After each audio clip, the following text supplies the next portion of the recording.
ମୁଁ ତୁଷାର, ବୟସ 27, ଇଞ୍ଜିନିୟରିଂ ଛାତ୍ର। ଭଦ୍ରକରେ ଆମ ଘର। ମୋର ଏକ ସାଙ୍ଗ, ତାର ନାମ ତୌଫିକ, ଯିଏକି ଜଣେ ମୁସଲିମ ସମ୍ପ୍ରଦାୟର ଅଟେ। ସେ ପିଲାଦିନର ମୋର ଘନିଷ୍ଠ ସାଙ୍ଗ। ଆମେ ଦୁଇଜଣ ବହୁତ ଭଲ ସାଙ୍ଗ। ଆମ ଭିତରେ କୌଣସି ଭେଦଭାବ ଧନୀ ଗରିବର ସ୍ଥାନ ନାହିଁ। ମୁଁ ଖୁବ୍ ଉଚ୍ଚ ଧନୀ ଏକ ପରିବାରର ପିଲା, ଆଉ ସେ ଖୁବ୍ ଗରିବ ଶ୍ରେଣୀର ପିଲା। କିନ୍ତୁ ଆମ ଯୋଡ଼ି ଖୁବ୍ ମଧୁର। ସେ ଯେତେବେଳେ ଛୋଟ ହୋଇଥିଲା, ତା ବାପା ଚାଲିଗଲେ। ତାର 4 ଭଉଣୀ, ଆଉ ସେ ସବା ସାନ ପୁଅ ଘରର। ତାର ମା ପିଲାମାନଙ୍କୁ ବହୁତ କଷ୍ଟରେ ମଣିଷ କଲେ। ତା ଆମ ଘର ତାକୁ ବହୁତ ସାହାଯ୍ୟ କଲେ। ତେବେ ସେ ପାଠ ପଢ଼ା ଅଧାରୁ ଛାଡ଼ିଦେବ ବୋଲି ଭାବିଥିଲା, କିନ୍ତୁ ମୁଁ ତାକୁ ସାହାଯ୍ୟ କରିବାରୁ ସେ ସମ୍ପୂର୍ଣ୍ଣ ପାଠ ପଢ଼ିଲା। ତେଣୁ ତାଙ୍କ ପରିବାର ଆଉ ଆମ ପରିବାର ମଧ୍ୟରେ ଏକ ନୂଆ ସମ୍ପର୍କ ସୃଷ୍ଟି ହେଲା। କିଛି ବର୍ଷ ପରେ ତା ଭଉଣୀ ବାହାଘର ହେଲା, ଆଉ କିଛି ବର୍ଷ ପରେ ସେ ଗୋଟେ ଚାକିରି ପାଇ ଦୁବାଇ ଚାଲିଗଲା। କିନ୍ତୁ ଯିବା ପୂର୍ବରୁ ମୋତେ ସେ ତା ମା ଆଉ ଭଉଣୀକୁ ଟିକେ ସାହାଯ୍ୟ କରିବାକୁ ଅନୁରୋଧ କରି କହିଲା। ମୁଁ ତା କଥା ମାନି ତା ଘର କଥା ଟିକେ ବୁଝାବୁଝି କଲି। ଚାହୁଁ ଚାହୁଁ ତାର ସବୁ ଭଉଣୀ ବାହା ହେଇଗଲେ। ସେ ସବୁ ପଇସା ଖର୍ଚ୍ଚ କଲା, ଆଉ ମୋ ଠାରୁ ମଧ୍ୟ ଧାର କରଜ ନେଲା। ଏମିତିରେ ତାର ସବୁ କାର୍ଯ୍ୟ ସରିଗଲା। ତାର ଘରେ ତା ମା କେବଳ ଏକୁଟିଆ ହେଇଗଲେ। ତେଣୁ ତାର ମା ମୋତେ କହିଲେ, ତୁଷାର, ତୁମେ ଟିକେ ମଝିରେ ମଝିରେ ଆମ ଘରକୁ ଆସୁଥିବ, ଏହି ମାଉସୀକୁ ଟିକେ ଦେଖୁଥିବ। ତୁମେ ତ ମୋ ପୁଅ ଭଳି। ତୁମକୁ ଦେଖିଲେ ମୋତେ ମୋ ପୁଅ ତୌଫିକ କଥା ମନେ ପଡ଼େ। ମୁଁ ତାଙ୍କୁ ହଁ କରିଲି। ମୁଁ ତାର ମାଙ୍କ ବିଷୟରେ କିଛି କହୁଛି। ତାଙ୍କ ନାଁ ସୁବେଦା, ବୟସ 48, ତୋଫା ଗୋରା ଆଉ ଭାରି ସୁନ୍ଦରୀ, ମୋଟି। ତାଙ୍କ ଦୁଧ 38 ଆଉ ଅଣ୍ଟା 36, ଆଉ ଗାଣ୍ଡି ତ ପୁରା ବୈଦିକ ଘର ଭଳି 44 ସାଇଜର ହବ। ଗାଣ୍ଡି ଚାଲିଲା ବେଳେ ହଲୁଥାଏ ପଡ଼ୁଥାଏ। ଟୋକା ଦେଖିଲେ ବାଣ୍ଡ ପୁରା ଖାଡ଼ା। ମୋର ତାଙ୍କ ପ୍ରତି କେବେ ଖରାପ ନଜର ନଥିଲା, କିନ୍ତୁ ସେକ୍ସ ଷ୍ଟୋରି ଆଉ ସେକ୍ସ ମୁଭି ଦେଖିବା ପରେ ମୋର କାହିଁକି କେଜାଣି ମାଉସୀଙ୍କ ଉପରେ ନଜର ଆସିଲା।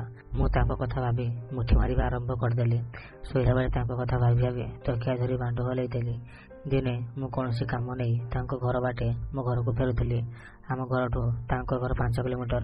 ରାତି 8ଟା ବେଳ, ପ୍ରବଳ ବର୍ଷା ହେଉଥିଲା। ମୁଁ ତାଙ୍କ ଘର ବାଟ ହେଇଗଲି। ମାଉସୀ ମୋତେ ଘରକୁ ଡାକି ପୋଛିବାକୁ କପଡ଼ା ଦେଲେ, ଆଉ ଗରମ କ୍ଷୀର ଆଣି ପିଇବାକୁ ଦେଲେ।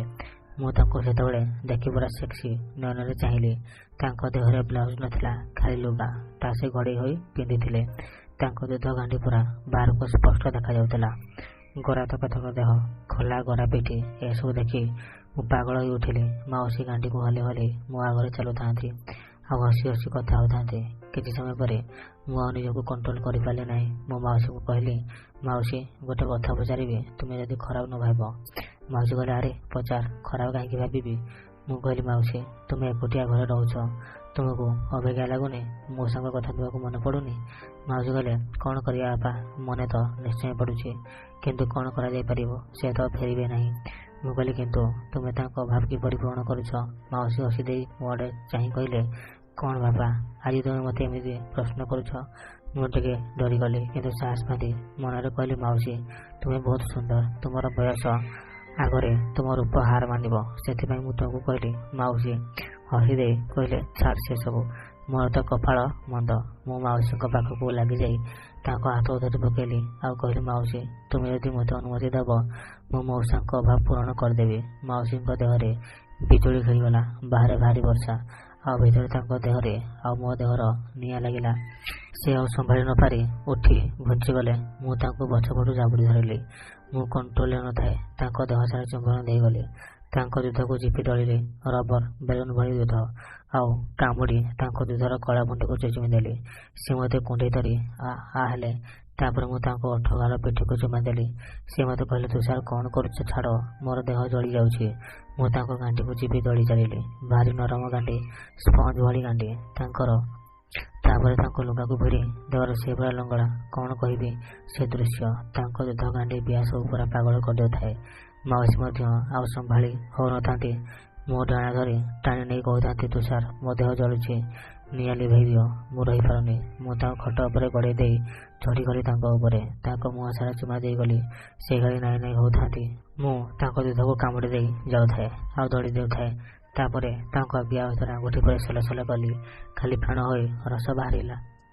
ମାଉସୀ ହେଇ ଆଉ ଗାଣ୍ଡିକୁ ଟେକୁଥାନ୍ତି, ଆଉ କଚାଡ଼ୁଥାନ୍ତି। ମୋ ବାଣ୍ଡ ସେତେବେଳେ ପୁରା ଲୁହା ରଡ଼ ଭଳି ଗରମ ଆଉ ସଳଖ ହୋଇ ରହିଥାଏ। ମୁଁ ଆଉ ଡେରି ନ କରି ତାଙ୍କ ପାକାଳିଆ ବିଆ ଭିତରେ ମୋ ଭାଣ୍ଡ ପୁରା ମାରିଦେଲି। ମାଉସୀ ଇସ୍ ଇସ୍ ହୋଇ ମୋତେ କୁଣ୍ଢେଇ ଧରି ସଁ ସଁ ହେଇ ଗାଣ୍ଡିକୁ ଟେକି ମୋ ଭାଣ୍ଡକୁ ଗେହିବାରେ ସାହାଯ୍ୟ କଲେ। ସତରେ ବହୁ ବର୍ଷ ହେଲା ଘିଆ ଖାଇ ନଥିଲା ପରି ଲାଗୁଥିଲେ। ତାପରେ ମୁଁ ତାଙ୍କୁ ପିଠି ତଳେ 2 ହାତରେ ଜାବୁଡ଼ି ଧରି ନିର୍ଘାତ ଘେଇ ଚାଲିଲି। ମାଉସୀ ଖାଲି ମୋତେ ଭିଡ଼ି ଧରି ମାଡ଼ ଜୋରରେ ମାଡ଼ ବୋଲି କହୁଥାନ୍ତି। ତାଙ୍କ ବିଆ ଖାଲି ଶୁଳେଇ ହେଉଥାଏ। ମୋତେ ଭାରି ମଜା ଲାଗୁଥାଏ। ମୁଁ ତାଙ୍କ ଦେହକୁ କାମୁଡ଼ି ମୁହଁ ସାରା ଚୁମା ମାରିଦେଲି।